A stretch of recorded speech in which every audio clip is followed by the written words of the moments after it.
믿음과 우리의 믿음이라는 제목으로 함께 은혜를 나누겠습니다. 우리가 잘 아는 종교개혁가 마틴 루터가 있습니다. 이 마틴 루터가 원래는 아버지의 뜻을 따라서 대학에 들어가서 법학을 공부하는 법학도였습니다. 그런데 어느 날 학교에서 집에 다녀오는 길에 친구와 함께 학교로 돌아가는 길에 스토테른하임이라는 곳에서 그의 인생의 전환점을 맞이하게 됩니다. 그가 22살이던 7월 달이었는데 천둥번개를 동반한 벼락 가운데서 같이 있던 친구가 죽게 됩니다. 그 사건 속에서 두려움 가운데 그 당시에 수호성이라고 하는 성 안나에게 서원 기도를 합니다. 성 안나여 나를 도우소서, 내가 수도사가 되겠나이다. 그래서 지금도 그 지역에 가면 저렇게 루터의 회심 기념비가 세워져 있다고 합니다. 이 이후에 2달 후에 루터가 어거스틴 수도원에 이제 입회를 하게 되는데 들어가서 열심히 수도원 규칙에 따라서 생활을 하게 됩니다. 중앙머리를 삭발하고 검은색 수도원 복장을 하고 또 수도원 규칙에 따라서 새벽같이 일어나서 하루에 17번 기도회를 갖고 또 시편 묵상, 성가, 독서 밤늦도록 잠에 드는 시간까지 이렇게 열심히 수도 생활을 하게 됩니다. 그럼에도 불구하고 그가 이렇게 열심히 기도문도 암송하고 자기 몸에서 귀신을 축출하기 위해서 또 금식도 소망 가운데 금식을 하기도 하고 스스로 채찍질하고 불을 지피지 않은 추운 방에서 추위를 견디며 지내기도 하고 이런 정절과 청빈 금욕적 생활을 통해서 어떻게든 스스로 구원의 역사를 이루기 위해서 갖은 노력을 다합니다. 그가 얼마나 수행에 열심히였던지 이 만성 위장병에 걸릴 정도로 그렇게 열심히 엄한 수도원 규율에 따라서 철저한 수도 생활을 하게 되는 것이죠. 이처럼 루터는 자신이 구원받은 데 할 수 있는 일이라면 어떠한 일이라도 하고픈 그런 마음을 가지고 이렇게 고행에 실천을 했습니다. 그런데 문제는 여전히 이런 자신의 수고와 애씀 가운데서도 마음의 평안을 얻을 수 없었다는 것이고 오히려 날이 갈수록 인간의 구원의 문제에 대한 갈등 또 영혼의 고뇌의 문제를 떨쳐버릴 수가 없었습니다. 결국 그가 이런 영혼의 고뇌와 구원의 문제를 해결하지 못한 채로 2년여 만에 신부서품을 받게 됩니다. 그리고 이후에 그의 고민은 계속되는데 그가 29에 박사학위를 받고 이제 한 대학에서 교수 생활을 하게 되는데 학생들을 가르치는 가운데서 이제 시편, 로마서, 갈라디아서 이런 말씀을 깊이 연구하게 됩니다. 그 성경 연구 가운데서 그때서야 그가 하나님의 의에 대해서 새로운 깨달음을 얻게 됩니다. 그래서 우리가 잘 아는 로마서 1장 16절에 오직 의인은 믿음으로 말미암아 살리라 이 말씀을 붙잡고 복음 안에서 진정한 자유와 해방을 깨닫게 된 것입니다. 그로 인해서 이제 그 당시에 타락한 가톨릭의 반기를 들고 비텐베르크 성당 벽에 95개 반박문을 붙이고 종교개혁을 외치게 된 것이죠. 그것을 시점으로 해서 우리가 지금 믿고 있는 이 개신교가 탄생하게 된 것입니다. 루터가 깨달은 것은 하나님의 의는 오직 복음을 믿음으로써 얻게 된다. 이 단순한 주제입니다. 우리가 믿는 기독교 신앙에 있어서 복음과 의라는 주제는 매우 중요한 기독교의 핵심 주제라고 할 수가 있는데요. 루터는 하나님 말씀을 보고 연구하고 묵상하는 가운데서 이 하나님으로부터 주어지는 의의 길을 새롭게 깨닫고 이 종교개혁의 길을 갈 수가 있었다라는 것입니다. 오늘 우리가 읽은 본문 말씀 가운데서도 바울은 우리의 믿는 이 기독교 복음의 핵심과 또 아브라함의 의와 연결이 되어 있다고, 이 두 가지가 똑같이 중요하다고 우리에게 가르쳐주고 있습니다.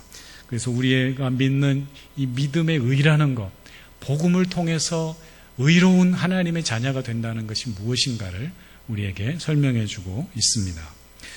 먼저 바울이 이야기하는 아브라함의 의로운 믿음이란 무언가? 과연 우리가 믿음으로써 의롭게 된다는 것이 무슨 뜻일까요? 여러분, 믿음이 무엇이기에 죄인된 인간이 이 믿음을 통해서 하나님의 의롭다 여김을 받은 자녀로 변화될 수가 있겠습니까? 먼저 아브라함의 믿음을 살펴보기 전에 아브라함의 믿음이 왜 중요한지 그 이유를 한번 알아봐야 합니다. 결론적으로 말씀드린다면 아브라함의 믿음과 아까 말씀드린 것처럼 우리가 믿는 이 복음의 의와 다르지 않다라는 것이죠. 예수님을 믿는 우리 모든 성도들이 의롭게 여김을 받는다는 것과 아브라함이 믿었던 그 하나님의 의와 다르지 않다. 연속선상에 있다. 연결된다는 것이 오늘 바울의 결론입니다. 제가 본문을 묵상하면서 아브라함 인물에 대해서 다시 한번 생각해 보게 되는데, 우리가 아브라함을 잘 아시는 대로 믿음의 조상이라고 일컫습니다. 조상을 아무데나 붙이지 않지 않습니까? 어떻게 아브라함이라는 사람이 믿음의 조상이 됐을까? 실제적으로 따져보면 아브라함은 이 지금의 이스라엘 지역, 팔레스타인 지역의 사람이 아닙니다. 그 당시에 그 동쪽에 치우쳐 있던 메소포타미아 그 우르 지역에, 갈대아 우르 지역의 사람인데, 거기를 하나님 말씀을 의지하고 믿음으로 순종해서 이 가나안 땅으로 옮겨온 사람이란 말이죠. 오늘날로 말하면은 본토민이 아니라 이주민이에요, 이주민. 오늘날 이란 쪽에 있던 사람이 멀리 이주해서 이 지금 지중해 연안에 팔레스타인 이 가나안 지역에, 이스라엘 지역에 정착한 사람이다라는 것이죠. 이렇게 이방 사람인 그가 어떻게 신앙의 중요한 뿌리가 되는 조상이라고 일컫는 사람이 되었을까? 그가 이런 하나님을 믿는 신앙이 없는 사람, 그런 가문이었음에도 불구하고 오직 내 고향 친척 아비집을 떠나서 내가 지시할 땅으로 가라는 그 하나님 말씀 한 말씀 붙잡고 의지하고 이곳에 와서 믿음의 조상이 되었다. 이건 정말 가만히 생각해 보면은 대단한 일이 아닐 수가 없는 것이죠. 그렇다면 하나님께서 의롭다 여긴 이 아브라함의 구체적인 믿음은 어떤 믿음이었는가? 오늘 본문 4장에서 바울은 이렇게 설명을 합니다. 첫 번째, 아브라함의 믿음은 바랄 수 없는 중에 바란 믿음이었다. 그러니까 우리가 도저히 희망할 수 없는, 바랄 수 없는 그런 상황 가운데서 아브라함은 그 희망을 붙들고 나아간 사람이었다라는 것이죠. 이 오늘 18절 말씀에 아브라함이 바랄 수 없는 중에 바라고 믿었으니 이는 내 후손이 이가 되리라 하신 말씀대로 많은 민족의 조상이 되게 하려 하심이라. 바랄 수 없는 중에 믿었다. 이 표현이 다른 세번역 성경에 보면 희망이 사라진 데에서 사라진 때에도 바라면서 믿었다. 이렇게 번역이 되어 있습니다. 또 다른 메시지 성경을 보니까 아무 희망도 없었음에도 불구하고 아브라함은 믿었다. 이렇게 되어 있습니다. 즉 아브라함은 희망이 사라진 그런 절망적인 상황, 도저히 소망이 안 보이는 그런 상황 가운데서도 확신 가운데 나아갔다라는 것이죠. 그 구체적인 사건이 바로 이삭을 얻게 되는 그런 사건입니다. 이 19절에도 나와 있는 것처럼 그가 100세가 되어 그가 자기 몸이 죽은 것 같고 사라의 태가 죽은 것 같음을 알고도 믿음이 약하여지지 아니하였다. 이렇게 되어 있습니다. 그들이 인간적으로 또 육체적으로 이미 이 생식 기능이 다한 소망이 없는 그런 나이가 되었음에도 불구하고 결코 그 하나님이 주신 약속의 희망을 놓치지 않았다라는 사실입니다. 여러분, 하나님께서 아브라함에게 내가 너를 많은 민족의 조상으로 세우겠다라고 약속하셨지만 100세가 될 때까지 자식이 없습니다. 자신의 친자식이 아브라함과 사라 사이에 없습니다. 이미 자기는 100살이 되었고 아내 사라는 90세가 되었다라고 했습니다. 물론 그 당시 아브라함이 175세를 살고 사라가 127세를 살았다 그랬으니까 지금과 똑같은 그런 기준으로는 볼 수는 없겠지만 어쨌든 이미 경수가 다 끊긴 그런 육체적으로 생산 능력이 다 끝난 그런 몸 상태였음에도 불구하고 희망을 버리지 않았다라는 것입니다. 아브라함은 이처럼 불가능한 상황에서도 오직 하나님만이 하실 수 있는 일을 하나님께서 하실 것으로 그가 담대히 신뢰하며 나아간 것입니다. 불가능한 상황 속에서도 약해지지 않은 이런 믿음을 하나님께서 귀하게 보시고 의롭다 여겨주신 것입니다. 우리가 세상을 둘러보면 희망이 보이지 않은 것 같은 그런 때를 경험하기도 합니다. 내 삶에 소망이 없는 것 같고 우리 주어진 상황이 도저히 길이 안 보이고 이런 절망하기 쉬운 어두운 상황 가운데서도 이 아브라함과 같은 희망을 놓치지 않는 희망 가운데에 바랄 수 없는 그런 상황 가운데서도 하나님의 희망을 붙잡고 바라며 나아가는 그런 복된 믿음의 성도들이 될 수 있기를 축복합니다.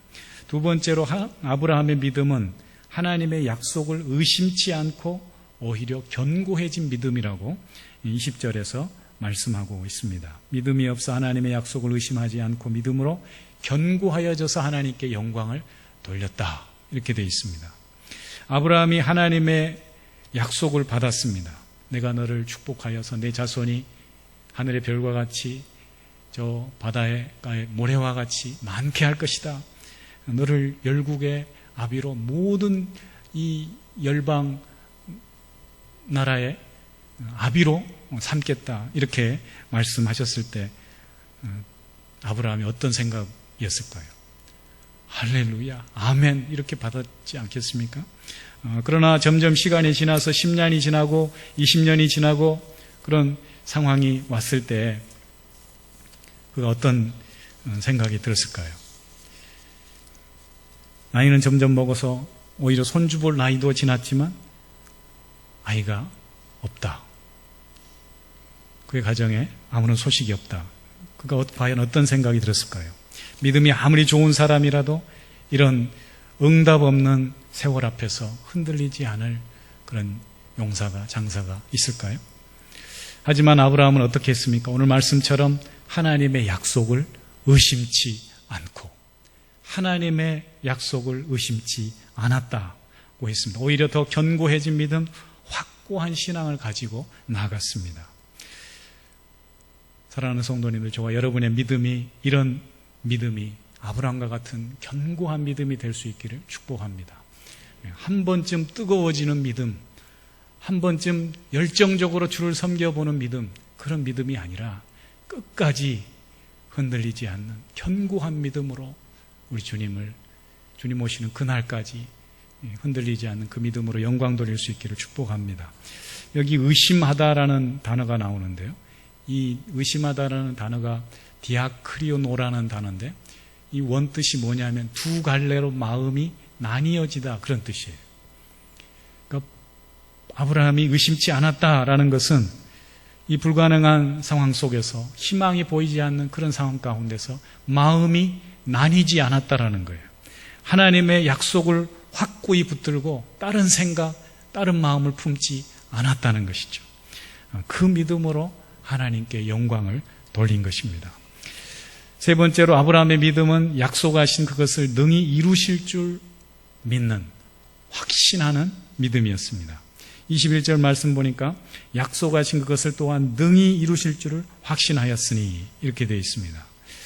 아브라함은 단순히 하나님이 주신 그 약속의 내용을 의심하지 않았다라는 말이 아니고 약속을 주신 그 하나님, 당사자이신 그 하나님 아버지를 절대적으로 신뢰했다라는 말입니다. 자신에게 약속하신 그 하나님에 대한 확신이 흔들리지 않았습니다. 나에게 찾아오셔서 말씀하신 하나님, 저 갈대아 우르에서 나를 데라의 가문에서 부르셔서 이곳 가나안 땅으로 옮기신 하나님, 그리고 지금까지 자신의 인생을 인도해 주신 그 하나님을 신뢰하며 나아간 것입니다. 우리는 우리에게 유리한 일, 우리에게 생겼으면 좋을 일, 이런 마음의 소원을 붙들고 나아가기는 쉬울지 모릅니다. 그러나 우리에게 말씀하시는 그 하나님, 우리에게 약속하신 그 하나님의 약속이 반드시 내 삶 가운데에, 내 인생 가운데, 내 미래 가운데에 이루어질 것이라는 그 기대를 가지고 하나님을 신뢰하며 굳건히 붙들고 나아가는 사람은 많지 않을 것입니다. 사랑하는 성도님들, 우리는 우리의 생각, 자신의 생각을 믿는 것이 아니라 하나님 약속하신 그 하나님, 우리를 인격적으로 사랑하시고 우리에게 신실하신 하나님을 날마다 가르쳐 주시는 그 하나님을 신뢰하며 나아갈 수 있기를 축복합니다. 본문에 이 확신하였다라는 표현이 나오는데 이 원어적인 표현으로는 완전히 가득히 채워지다, 이런 뜻이 있어요. Be fully convinced, 이런 의미가 담겨져 있거든요. 그러니까 우리가 풀로 채워진다, 그런 얘기 하잖아요. 아브라함의 마음 가운데 확신이 가득 채워졌다, 그 말이에요. 아브라함의 믿음은 하나님을 그냥 정서적으로 지적으로 동의하는 차원을 넘어서서 온전한 신뢰를 가지고 하나님을 인격적으로 사랑하는 그 믿음이 자기 마음 안에 온전히 채워졌다, 그 말입니다. 이 믿음을 하나님께서 의롭다 여기셨습니다. 사실 이런 믿음은 아는 믿음이 아니라 그의 삶 가운데에서 단련되고 훈련된 믿음, 또 체득되어진 믿음이라고 할 수가 있습니다. 여러분, 우리의 인생을 한번 되돌아보십시오. 하나님께서 우리의 삶을 어떻게 인도해 주셨습니까? 그 하나님을 신뢰하십시오. 흔들리지 않는 견고한 믿음으로 확신 가운데 끝까지 나아가십시오. 우리가 아브라함에게서 배워야 될 믿음이 바로 그 믿음인 것입니다. 그렇다면 아브라함의 믿음과 우리의 믿음은 어떤 관계가 있을까요? 아브라함의 의롭다 하신 하나님께서 우리가 믿는 그 예수 그리스도를 믿는 그 복음의 의와 어떤 연관성이 있을까요? 바울은 아브라함의 믿음이 우리에게서 이루어졌다고 말하고 있습니다. 아브라함과 그의 후손들의 믿음이 동일성을 가지고 있다고 말씀합니다. 오늘 본문의 23절, 24절 말씀 보면 그에게 의로 여겨졌다 기록된 것은 아브라함만 위한 것이 아니요 의로 여기심을 받을 우리도 위함이니 곧 예수 우리 주를 죽은 자 가운데서 살리신 이를 믿는 자니라. 여러분, 아브라함이 희망 없는 가운데서 자손을 약속받았음에도 불구하고 100세가 되도록 아이가 없는 그런 절망적인 상황 가운데서도 하나님을 신뢰하며 나아갔더니 이삭이라는 그들의 가정 가운데, 그들의 인생 가운데에 기쁨과 웃음을 주는 이삭을 경험하고 하나님은 살아계시다, 하나님은 죽은 우리에게서도 생명을 창조하시고 만들어내시는 분이다, 허락하시는 분이다라고 그들의 삶을 통해서 부활을 경험한 사람들입니다. 그 아브라함의 믿음과 오늘 나를 위해서 십자가에 죽으시고 우리를 위해서 약속하신 대로 3일 만에 부활하신 예수님을 믿는 그 믿음과 동일하다는 거예요. 우리는 예수님에 대해서 어떤 믿음을 가지고 있습니까? 아브라함이 그 하나님의 약속을 붙들고 끝까지 하나님의 부활을 경험하고 하나님의 놀라운 생명 역사를 경험하고 그의 인생 가운데에 그 기쁨과 찬양을 경험했다면 우리도 예수님을 믿는 그 믿음을 통해서 다시 한번 우리의 삶 가운데 잠든 평안과 기쁨을 회복할 수 있기를 축복합니다.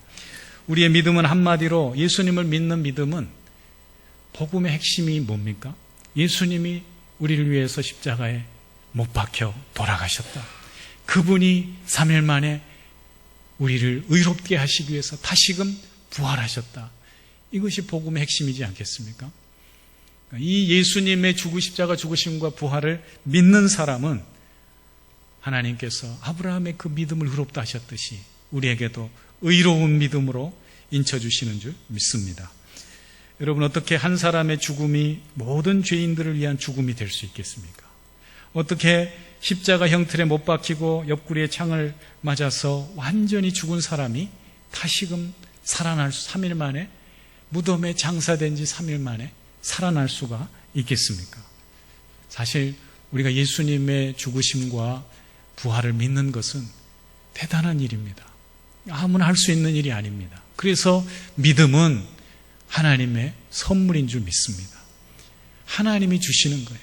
하나님께서 아브라함의 그 마음 가운데 확신의 믿음을 채워주셨듯이 하나님께서 우리에게 이 복음을 붙든 성도들의 마음 가운데에 믿음을 채워주실 때에 우리가 놀라운 그 의를 경험하고 하나님의 의로운 새로운 자녀로 다시금 태어나는 줄 믿습니다.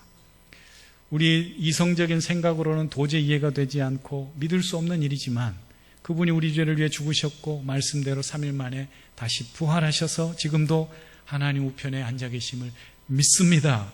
이 믿음으로 고백하는 자에게 희망이 없는 일이고 바랄 수 없는 중에 그 믿음으로 의롭다 하신 아브라함처럼 우리도 하나님으로부터 의로운 자녀라, 주님의 참된 의로운 자녀라 일컬음을 얻게 되는 줄 믿습니다. 우리가 하나님의 구원의 약속을 붙들고 예수님의 구속하심과 부활의 능력을 붙들고 나아갈 때 우리는 오늘 또 하나님의 의로운 자녀로 이 세상 가운데서 희망이 보이지 않고 때로 우리를 절망스럽게 하는 많은 일들 가운데서도 여전히 우리는 희망을 붙잡고 하나님의 복된 자녀로 이 세상을 승리하며 살아가게 되는 줄 믿습니다. 그래서 믿음이 복입니다. 믿는 것이 복입니다. 믿음으로 우리에게 살 길이 열리고 믿음이 희망인 줄 믿습니다. 그렇다면 이제 우리는 아브라함의 의를 이어받은 믿음의 성도로서 어떻게 살아야 됩니까? 우리는 하나님의 의를 사모하고 죄에서 벗어난 의인의 기쁨을 가지고 살아가야 될 줄 믿습니다. 오늘 본문의 바로 앞절에도 보면은 불법이 사하여 사함을 받고 죄가 가려진 사람은 복이 있다 이렇게 말하거든요. 어떻게 우리가 죄인된 우리가 죄를 벗어버릴 수가 있습니까? 죄가 완전히 가리워질 수가 있습니까? 하나님이 예수 그리스도를 통하여서 하신 그 일을 믿음으로 우리는 죄로부터 진정한 자유를 얻게 되는 줄 믿습니다. 그 죄로부터 자유함을 얻었다면 이제 이 5장에 이어지는 말씀과 같이 하나님과 화평을 누리고 즐거움 가운데 기쁨 가운데 살아가야 될 줄 믿습니다. 어제 뉴스를 보니까 지난주 그 전에 산불이 나서 울진 삼척의 산불이 역대 최장 시간 200 몇 시간 10일 가까이 이렇게 탔다고 하는데요. 얼마나 고생이 많습니까? 많은 장비와 인력이 뉴스를 보니까 그 헬리콥터가 80대, 100대 막 동원이 되어서 하루에 정해진 시간이 있음에도 불구하고 그 불을 놓고 그냥 갈 수가 없으니까 하루에 100번 이상을 출동해서 불을 끄고 그랬다고 그러더라고요. 그뿐입니까? 많은 사람들이 군인들까지 다 동원이 돼서 공중에서 산 위에서 헬기 타고 내려와서 불을 끄는 공중 진압대도 있다고 그러고 이렇게 많은 사람들이 불을 끄는데 장장 10일 동안이나 동원이 됐습니다. 그들의 가장 큰 소원이 뭘까요? 빨리 불을 진압하고 진화하고 집으로 돌아가 쉬는 거잖아요. 그들을 인터뷰를 들어보면 굉장히 자부심을 가지고 일을 하더라고요. 아무리 큰 자부심이 있다고 할지라도 일주일 이상 10일 매일 가서 불을 끈다면 얼마나 힘들 피로도가 얼마나 누적이 되겠습니까? 그들의 소원은 단 한 가지, 바라보는 우리도 마찬가지. 빨리 그 화재 현장이 산불이 끝나고 집으로 돌아가는 것이죠. 제가 죄와 의에 대해서 묵상하다 보니까 그 사람들이 생각나는 거예요. 또 언젠가 막 전쟁이 터진다고 위기 가운데 군인들이 비상대기를 하잖아요. 저 휴전선에 비상대기를 하면은 다들 뭐 제대로 환복도 못하고 군화를 신은 채로 완전 무장한 채로 24시간 대기하는 거예요. 그 군인들의 마음이, 가장 큰 마음이 뭐겠어요? 그 비상사태가 끝나고 방어태세가 완화되고 일상 평소에 그 군생활을 회복하는 것 아니겠습니까? 우리 죄인들의 삶이 꼭 그와 같습니다. 우리는 아무리 이 세상 가운데서 멋지고 화려하고 호의호식하는 삶을 산다고 할지라도 여전히 이 죄의 무게를 가지고 죄의 옷을 입고 살아가는 유한한 죄인들입니다. 우리 죄인들의 가장 큰 근본적인 문제는 뭡니까? 앞에서 루터 이야기를 했듯이 루터가 그렇게 죄로부터 벗어나기 위해서 애를 써도 죄는 결코 율법으로나 의식으로나 그 어떤 것으로도 벗어버릴 수 없는 것입니다. 오직 죄는 하나님이 주신 의로 말미암아 벗게 되는 줄 믿습니다. 예수 그리스도가 나를 위해 죽으셨고 우리를 위해서 부활하셨다는 이 믿음을 붙듦으로써 우리는 의로운 자녀로 거듭나게 되는 줄 믿습니다.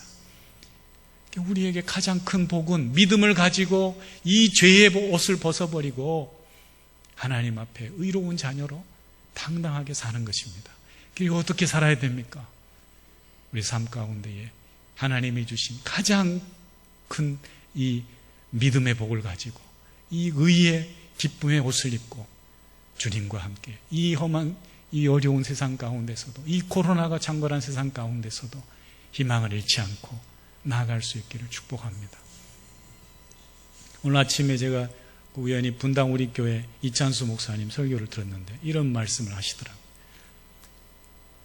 이 목사님이 지난주 딸하고 얘기를 하고 그 다음날 딸이 확진되는 바람에 놀래가지고 검사를 받았더니 다행히 딸은 확진됐는데 본인이 확진이 안 됐다는 거예요.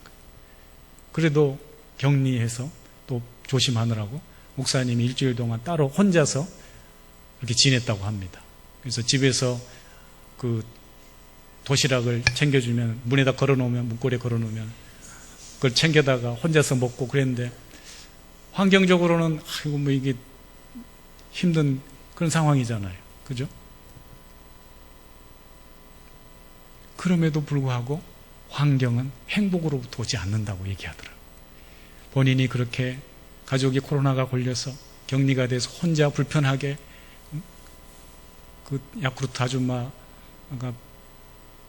문고리에 걸어놓은 것처럼 그 도시락을 갖다 혼자 먹고 일주일간 그렇게 생활했는데도 불구하고 하나님의 일을 생각하고 하나님의 또 주신 그 이 기쁨과 행복 때문에 나름대로 너무나도 가슴 벅찬 삶을 한 주간 살았노라고 그렇게 고백을 하더라고요. 여러분, 하나님께서 주신 참된 믿음의 복이 있습니다. 우리 주 예수 그리스도를 믿는 그 의롭다 여김을 받은 하나님이 우리에게 주신 가장 큰 선물의 복이 우리에게 있습니다. 그렇기 때문에 오늘도 사랑하는 성도님들, 그 아브라함이 하나님의 약속을 붙들고 하나님의 의로운 믿음의 조상이 되어서 그 의로운 믿음이 우리에게 전수되었듯이 오늘도 예수 그리스도의 십자가 부활을 붙들고 확고한 믿음 가운데에 주님이 주신 평안을 가지고 기쁨을 가지고 이 세상 가운데서 똑같이 살아가지만 하나님 백성으로서 남다른 그런 기쁨과 소망을 가지고 날마다 승리하며 살아갈 수 있기를 주의 이름으로 축원합니다. 기도하겠습니다. 하나님 아버지, 우리를 사랑하셔서 아브라함의 자손들로 믿음의 또 후손들로 삼아주시고 예수 그리스도를 붙든 이 의로운 믿음을 가지고 또 주님이 주신 참된 화평과 기쁨과 소망의 삶을 살게 하시니 감사합니다. 어렵고 힘든 상황 속에서도 소망을 놓치지 않고 우리를 사랑하시는 주님을 신뢰하며 끝까지 승리하며 나아갈 수 있도록 축복해 주시옵소서. 예수님의 이름으로 기도합니다. 아멘.